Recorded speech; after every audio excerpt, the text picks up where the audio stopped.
She's trying to overshadow me. My mother-in-law muttered bitterly on her birthday. You told me formal, I murmured back.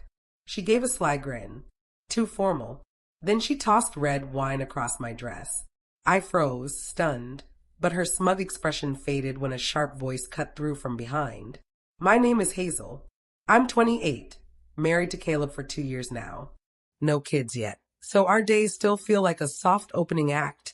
Lazy mornings, late night noodle bowls, and big ideas scribbled on napkins over steaming coffee. I'm a freelance textile designer, working from home, stitching fabrics into life. Caleb's in tech, always sneaking me snacks while I'm at my sewing machine. It's cozy, comforting, nearly flawless, except for Miranda. Miranda, Caleb's mother, sees me as little more than a thrifted sweater draped over her son's bright future. From our first meeting, her politeness has had a biting edge.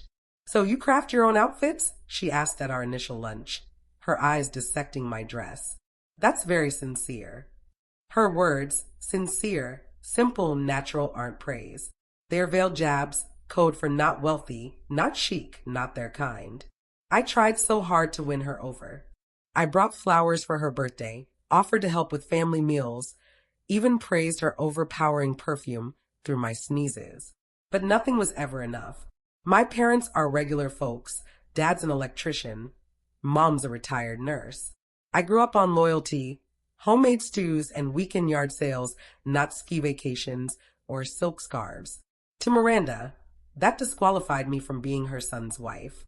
Thankfully, Caleb's different. He truly sees me. And then there's Estelle, his grandmother on his dad's side. In her 80s, sharp as a blade, still driving, still baking, still tossing witty barbs at dinner that make Caleb sputter his wine. She and I sometimes grab tea, just us two. She says I remind her of her younger self before the family became dull. But Miranda? Her favorite hobby is reminding me I'll never measure up. Then came her birthday. One day she texted me coffee. Noon. Wildflower Cafe. No pleasantries, no emojis, just Miranda. She strolled in 15 minutes late, draped in a mint green silk suit. Heels worth more than my wardrobe. She slid into the booth, ordered sparkling water, and shot me a look you'd give someone who wore flip-flops to a gala. I assume you'll attend my 60th, she said, tossing her sunglasses onto the table. I'd love to, I replied cautiously. What's the dress code? Her smile was thin, chilling. Formal. Try to wear something suitable. Caleb will, naturally. I'd rather avoid questions about why you look like you wandered in from a flea market. I blinked. You mean not handmade? She shrugged. You know what I mean. That night I told Caleb. He was livid. Hazel, you don't need to prove yourself to her. I know, but I don't want to humiliate you either. You could never, he said, kissing my forehead, wear what makes you feel incredible. Truth is, I didn't own anything that fit Miranda's standards. My wardrobe was vintage, handmade, or secondhand. I couldn't afford designer shops, nor did I want to pretend to be someone else for one night. But it was her birthday, her lavish gala, with dozens of guests and gourmet catering. So I went. That morning, Caleb and I visited an upscale boutique downtown to pick her gift. We chose an elegant imported perfume in a swan-shaped bottle. Caleb paid, ensuring Miranda couldn't call it cheap. After lunch, as we headed home to get ready, my phone buzzed. It was Estelle. Hazel, darling, she said. Come to my place before the party. I'm about to change. Don't. Just come. I've got something for you. The call ended. I glanced at Caleb. She sounds serious. He nodded. Go. I'll meet you later. Estelle's house, across from Miranda's, is the opposite of her sterile grandeur.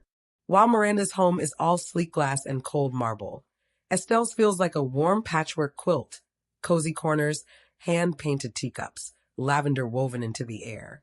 She greeted me at the door, buzzing with purpose. Good. You didn't change. Come in. Before I could speak, she led me to a grand cedar chest in her living room, carved and timeless, like something from a storybook. I want you to wear something, she said, lifting the lid. She unveiled a dress wrapped in muslin, unfolding it carefully. I caught my breath.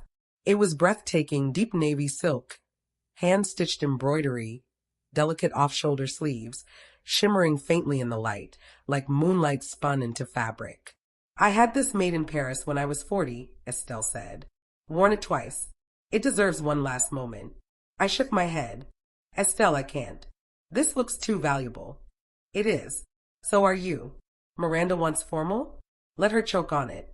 She winked, handing me the dress. Then, like a fairy godmother, she summoned a stylist friend, who arrived with a case of brushes and curling irons. I knew you'd say yes, Estelle said. Within an hour, my hair was swept into a soft updo, my makeup light but glowing, and the dress fit like it was made for me. In the mirror, I barely recognized myself, not pretending, but elevated. Still me, just radiant. Estelle grinned. She's going to lose it. And I can't wait. I hugged her, hands shaking. I wasn't nervous about Miranda's words, but about stepping into a room that expected me to fade away. Not tonight. As dusk settled, I approached Miranda's glowing estate. Spotlights lit the circular drive, casting shadows over sleek cars. A valet reached for my keys, but I shook my head. I needed to walk those final steps myself. The house gleamed like a tiered cake, all white stone and grand windows, music drifting like a subtle fragrance. I took a deep breath and stepped inside. The room was alive. Servers in crisp vests wove through with champagne and delicate hors d'oeuvres. Chandeliers sparkled above guests draped in silk. I didn't sparkle. I glowed. The air shifted as I entered the foyer. Whispers hushed. Eyes turned. For once, I wasn't the girl they overlooked or gossiped about. They stared, and it wasn't pity. The navy silk hugged my waist, flowing like a river. My hair fell in gentle waves, my makeup soft but luminous. I felt poised, undeniable.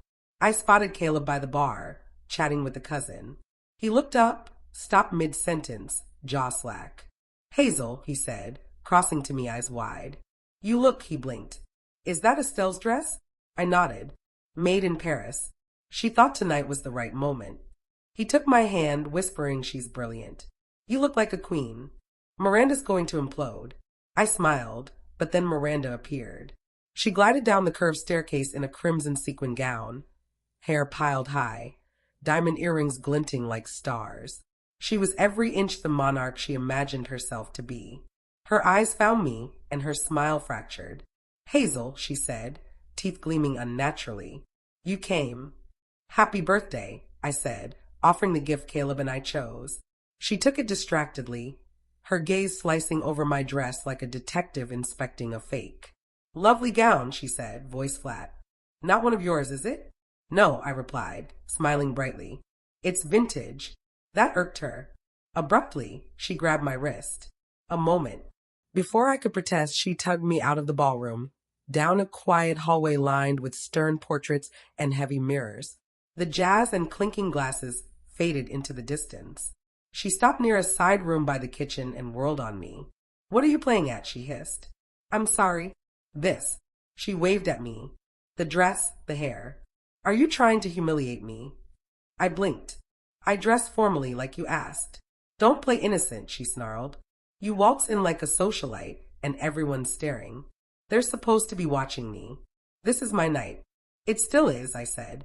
I didn't. You didn't think. That's your problem. Before I could react, she lifted her wine glass and flung the red liquid across my dress. It soaked the bodice, spreading like a wound on silk. I gasped, the room tilting. My fingers grazed the ruined fabric, Estelle's priceless treasure, now stained. Oops, Miranda said, tilting her glass with a mocking smirk. Maybe next time wear something washable. I stared, speechless. Then a cool voice sliced through. Is that how you treat a guest? I turned. Estelle stood there, cane tapping softly, her gray hair swept into a bun, her black gown and pearls understated but commanding. Her eyes locked on the stain, then slid to Miranda. That dress you just ruined, Estelle said icily, was made for me in 1981 by a Parisian atelier. Hand-embroidered, one of a kind, worth more than your kitchen remodel. Gasps rippled behind us. We weren't as alone as Miranda thought.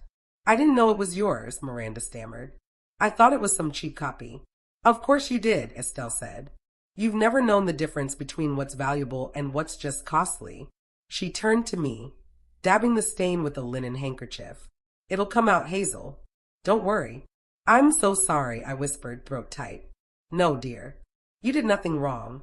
She faced Miranda again, voice rising. But you should be ashamed. The crowd thickened, pretending not to listen, but the room was silent. You've always judged Hazel, Estelle said, because she doesn't wear your brands or come from your world. But grace isn't purchased. It's lived, and she has more of it than you ever will. Miranda's lips trembled. You're causing a scene. No, dear, Estelle said evenly. You did that when you poured wine on a family heirloom. Miranda's composure cracked briefly. She tried to speak, but nothing came. Caleb appeared beside me, eyes blazing. We're leaving, he said. Miranda reached for him. Caleb, wait. He pulled away. No, I warned you. Estelle looked at us. You're coming with me. I'll have the stain professionally cleaned. I nodded. We walked out together, me, Caleb, Estelle, through the hushed crowd, past champagne flutes and averted eyes. No one stopped us. Outside, Estelle muttered, this family's obsessed with labels for too long. Time to redefine what's inherited. I glanced at her, surprised, but she just smiled. We drove to Estelle's in near silence. Caleb held my hand tightly, the sticky wine-soaked dress clinging to me. Yet I didn't feel diminished. I felt grounded. At her house, Estelle said, I'll get the stain remover. Change first so it doesn't set. In her guest room, I slipped out of the dress. Caleb waited downstairs as Estelle carefully folded the gown onto a towel. I came down in her borrowed cardigan and leggings, finding her in the kitchen stirring tea. You held your own tonight, she said, not looking up. I didn't do anything, I mumbled. Exactly. That's what made it strong.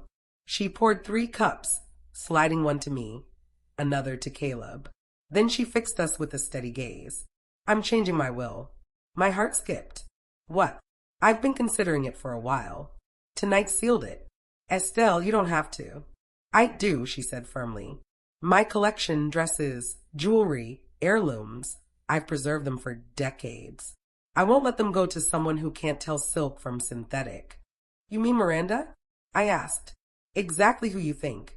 Caleb leaned in. You're serious? Deadly, she said, sipping her tea. Hazel, you have style, but more importantly, you have soul. Something Miranda never grasped.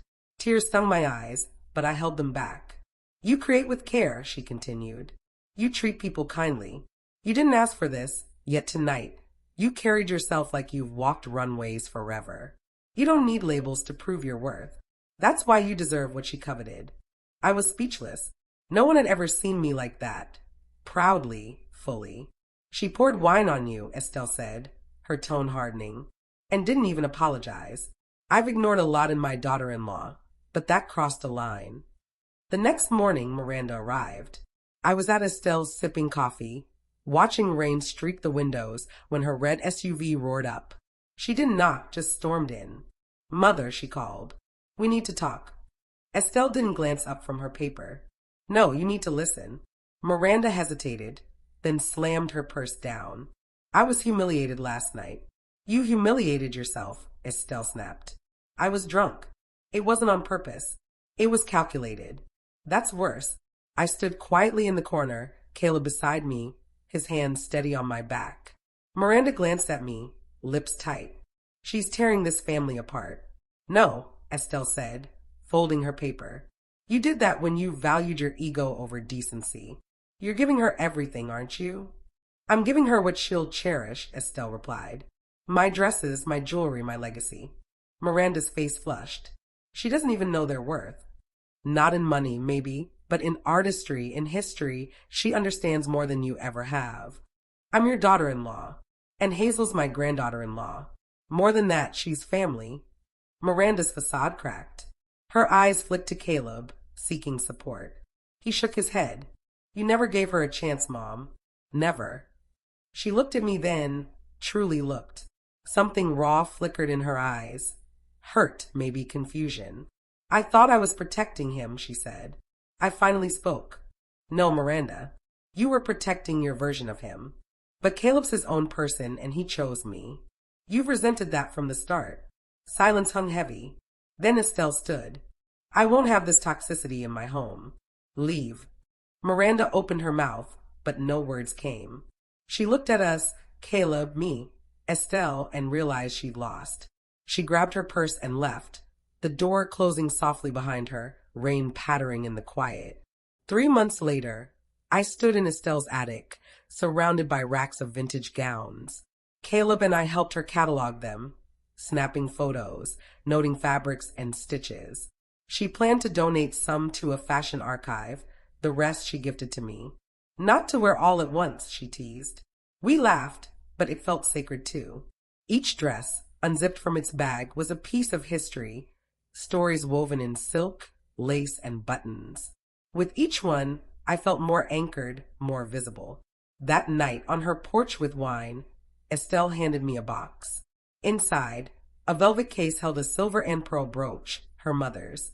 You don't give this to someone, she said softly, unless you trust they'll guard it. I will, I whispered. She nodded. I know. Miranda never truly apologized, but she stopped inviting us to events. Caleb set firm boundaries, and they held. The tension dissolved into quiet distance, and I was fine with that. Some ties are better left loose. Then one day a package arrived. No note, no sender. Inside was the navy gown, dry cleaned, with a typed card pinned to the collar. She didn't deserve it. You do. No signature. But I knew. If you enjoyed this story, please subscribe to my channel for more heartfelt tales and emotional journeys.